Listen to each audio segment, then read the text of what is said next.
अस्सलाम वालेकुम जी। Welcome back to my channel. कैसे हैं आप सब लोग? उम्मीद करती हूँ सब खैरियत से होंगे। आज हम बनाएंगे बहुत ही मजेदार और सर्दियों का खास टर्किश सूप। ये वो सूप है जो कि बहुत महंगे होटलों में बहुत ज्यादा महंगा मिलता है, और जब हम इसको बड़े बड़े होटलों के मेन्यू कार्ड में इसको देखते हैं तो ये समझते हैं कि ये बहुत ज्यादा मुश्किल बनता होगा। बहुत ईजी है इसको बनाना, आसान सी रेसिपी है और बहुत कम मसालों से बनकर ये तैयार हो जाता है। तो टाइम को जाया किए बगैर बनाना शुरू करते हैं। सबसे पहले जो है यहाँ पे हमने एक पैन लिया है और उसमें शामिल करेंगे पानी। पानी जो है यहाँ पर मैंने 2 लीटर पानी का इस्तेमाल किया है। 2 लीटर पानी में हम शामिल करेंगे चिकन। चिकन जो है यहाँ पर मैंने बोनलेस चिकन का इस्तेमाल किया है और वजन में ये 200 ग्राम है। साथ ही 2 लहसुन की कलियां। चिकन जो है आप लोग बोन्स के साथ भी इस्तेमाल कर सकते हैं, वो भी ठीक है, लेकिन यहाँ पे मैं बोनलेस इस्तेमाल कर रही हूँ। कवर करेंगे, कवर करके हम इसको छोड़ देंगे 5 मिनट के लिए। जैसे ही पानी में उबाल आता है तो उसके बाद हम लोग इसको चेक करते हैं। 5 मिनट हो गए हैं, पानी में उबाल आ चुका है और उबाल के साथ ही ये चेक करें, यखनी के ऊपर एक सफेद सी लेयर बन गई है। ये लेयर हमने लाजमी निकालनी है। आपने लाजमी लाजमी इसको रिमूव करना है। अगर ये आपकी यखनी के अंदर रह गई, यकीन करें आपका पूरा सूप जो है वो खराब हो जाएगा। उसका टेस्ट ही वो नहीं होगा जो कि सूप का होना चाहिए। तो आपने ध्यान से ये जो सफेद सी ऊपर से एक तरी सी बन रही है,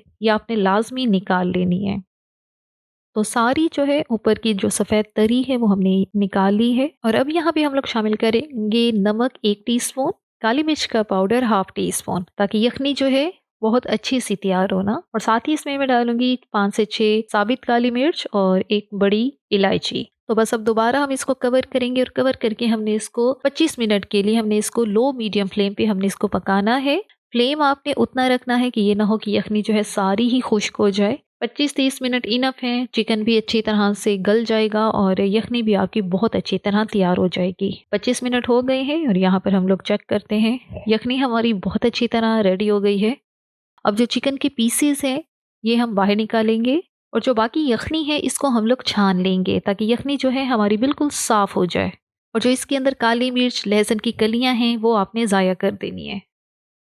अब जो चिकन के पीसेस हमने निकाले हैं यखनी से, उनको हमने श्रेड करना है। 2 यहाँ पे मैंने कांटे ले लिए हैं और इनकी मदद से चिकन की बोटियां जो हैं इनको हमने रेशा रेशा करना है। बहुत ज़्यादा इजी हो जाता है, और क्योंकि ये गर्म भी है तो इसलिए मैं हाथों से नहीं कर रही। अगर आपने ठंडा कर लेना है पहले तो फिर आपने इसको हाथों से करेंगे तो वो ज़्यादा अच्छे तरीके से हो जाएंगे। और अगर यहाँ पे आप लोग बोन्स के साथ वाला चिकन इस्तेमाल कर रहे हैं, मतलब कि हड्डी वाला, तब आपने यहाँ पर हड्डियां जो हैं वो अलहदा करके वो फेंक देनी है और चिकन की जो बोटियां हैं वो यहाँ पे आपने रेशा रेशा कर लेनी है।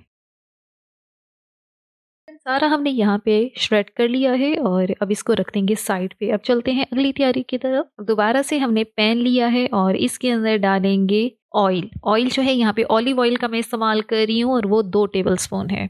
आपके पास बटर है तो 2 टेबल स्पून आप बटर भी शामिल कर सकते हैं। और अब यहाँ पे डालेंगे हम बिल्कुल बारीक चॉप किया हुआ लहसुन। 2 कलियां लहसुन की बारीक सी चॉप करके वो यहाँ पे डाली, और साथ ही 2 टेबल स्पून बारीक सी चॉप की हुई प्याज। प्याज जो है इससे ज़्यादा नहीं डालनी, सूप का जो जायका है वो ही ख़राब हो जाए। बिल्कुल थोड़ी सी प्याज ही हमने डालनी है, छोटे साइज़ की प्याज थी वो यहाँ पे बारीक चॉप करके हमने शामिल की है। अब बस 1 मिनट तक ही प्याज और जो लहसुन है इसको इकट्ठे यहाँ पे सौते करना है। साथ ही डालेंगे यहाँ पे तीखेपन के लिए हरी मिर्च। इसको भी हमने बिल्कुल बारीक सा चॉप किया है। हरी मिर्च जो है वो आप लोग कम या ज़्यादा अपने टेस्ट के अकॉर्डिंग कर सकते हैं। जिनको ज़्यादा तीखापन पसंद है तो इसको वो ज़्यादा भी कर सकते हैं। और साथ ही यहाँ पे हम लोग शामिल करेंगे इसमें गाजर। एक गाजर, उसको अच्छी तरह से पहले धो लिया था, फिर उसका छिलका उतार के इस तरह से हमने उसको ग्रेट कर लिया है। टर्किश सूप में गाजर जो है इसका लाजमी इस्तेमाल होता है। ये अच्छा भी इसका फ्लेवर तब लगता है जब आप इसको ग्रेट करके डालें। शिमला मिर्च, ये भी 2 टेबल स्पून की जितनी, आधी शिमला मिर्च लेके मैंने उसको इस तरह से बिल्कुल बारीक सा काटा है, तो वो यहाँ पे हमने डाल दी है। अब गाजर और शिमला मिर्च कुछ सेकंड्स तक ही यहाँ पे हम लोग पकाएंगे। और इसी के साथ ही यहाँ पर डालेंगे 1 टेबल स्पून मैदा। मैदा शामिल करने के बाद अब इसको हम लोग 1 मिनट तक लाजमी भूनेंगे, ताकि जो मैदा है उसका कच्चापन ना रहे। लाजमी 1 से 1.5 मिनट हमने यहाँ पे भुनाई करनी है। अब इसके अंदर हम लोग डालेंगे चिकन की यखनी, जिसको हमने छान के रखा हुआ था।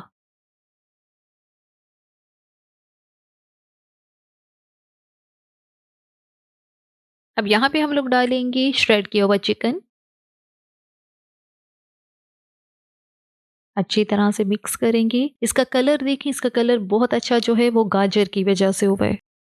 यखनी में उबाल आ चुका है और अब यहाँ पे हम लोग डालेंगे इसमें half tea spoon paprika powder.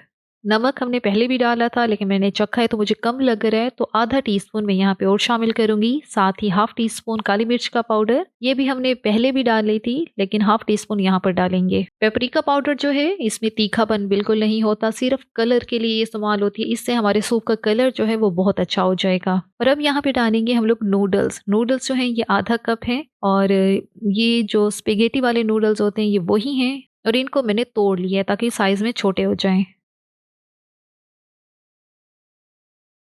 Noodles शामिल करने के बाद अब हम इसको यहाँ पे कवर करेंगे और कवर करके हमने इसको 8 से 9 मिनट के लिए लो मीडियम फ्लेम पे पकाना है। तब तक जब तक कि नूडल्स जो हैं हमारे अच्छी तरह से पक नहीं जाते, क्योंकि नूडल्स जो हैं इनको हमने उबाला नहीं है, पहले ऐसे ही शामिल किया है, तो इनको हमने यही यखनी में पकाना है। 8 मिनट हो गए हैं, सिचुएशन चेक कर लेते हैं। ये चेक करें, नूडल्स बहुत अच्छी तरह से पक चुके हैं और यहाँ पर हम लोग शामिल करेंगे कुछ सॉसेस। चिली सॉस 1 टेबलस्पून, सिरका 1 tablespoon, soya sauce 1 teaspoon. Soya sauce जो है कम इस्तेमाल की है मैंने। अच्छा सा मिक्स करेंगे। सॉसेस जो है इसमें सिर्फ चिली सॉस ऐसी है जिसको आप लोग कम या ज्यादा अपने टेस्ट के मुताबिक कर सकते हैं। बाकी सोया सॉस आपने ज्यादा नहीं करनी वरना सूप जो है वो कड़वा हो जाएगा। जब तक हमारा सूप जो है वो पकता है तो दूसरी तरफ हम एक और तैयारी कर लेते हैं। एक बाउल में 3 टेबलस्पून मैंने कॉर्नफ्लोर लिया है और साथ ही इसमें थोड़ा सा पानी शामिल किया है और अच्छी तरह से इसको मिक्स करके इसका एक गाढ़ा सा पेस्ट बनाना है। कॉर्नफ्लोर का पेस्ट जो है ये हमारे सूप को गाढ़ा करने के काम आएगा। अब सूप हमारा बिल्कुल रेडी है, लेकिन अब इसको हमने गाढ़ा करना है और उसके लिए यहाँ पर हमने कॉर्नफ्लोर वाली वो स्लरी जिसको हमने बना के रखा था वो इसमें शामिल करेंगे। थोड़ी थोड़ी करके ये स्लरी जो है हमने डालनी है और कॉन्टिन्यूस चम्मच चलाना है। ये ना हो कि एकदम से आपका सूप जो है वो गाढ़ा हो जाए, क्योंकि हम लोग जब रेस्टोरेंट वाला सूप बना रहे हैं तो चाहते हैं कि उसकी लुक भी बिल्कुल वैसे ही आए। अब कॉर्नफ्लोर डालने के बाद इसको मजीद 3 से 4 मिनट के लिए आपने लाजमी पकाना है ताकि जो कॉर्नफ्लोर है वो भी अच्छी तरह से सूप के अंदर पक जाए। और लास्ट में इसमें डालेंगे हम लोग केचप। केचप जो है 2 टेबलस्पून मैंने डाला इसके अंदर। इससे जो सूप का फ्लेवर है यकीन करें बहुत ज़्यादा मज़े का हो जाएगा। और यहाँ पर हमारा टर्किश सूप जो है वो बिल्कुल रेडी हो गया है। और अब यहाँ पे हम लोग इसमें डालेंगे बिल्कुल बारीक सा चॉप किया हुआ हरा धनिया। तो बस ये हमारा गर्मा गर्म और बहुत ही मज़ेदार सा ये जो सूप है रेडी हो गया है। बनाना इसको निहायत आसान है और अच्छी बात यह है कि बहुत कम चीज़ों से बनकर ये तैयार हुआ है। सर्दियों की ठंडी ठंडी रात में गर्मा गर्म ये वाला सूप जो है ना बहुत ज़्यादा मज़े का लगता है। तो इतनी सर्दी में रात को ज़ाहिर है बाहर जाना भी पॉसिबल नहीं होता, घर में बनाए बहुत हेल्दी और बहुत मज़े का ये घर में बनकर तैयार होता है। रेसिपी आपके सामने है, लेकिन शर्त ये है कि आपने वीडियो को पूरा देखना है, तभी आपका जो सूप है वो इसी तरह का बनेगा। अब यहाँ पर हम अपने सूप को सर्व करते हैं। इसी के साथ ही यहाँ पर वीडियो का इख्तिताम करते हैं। अगर आपको हमारी आज की वीडियो अच्छी लगी है तो आपने लाजमी चैनल को सब्सक्राइब करना है और वीडियो को लाइक भी ज़रूर करना है।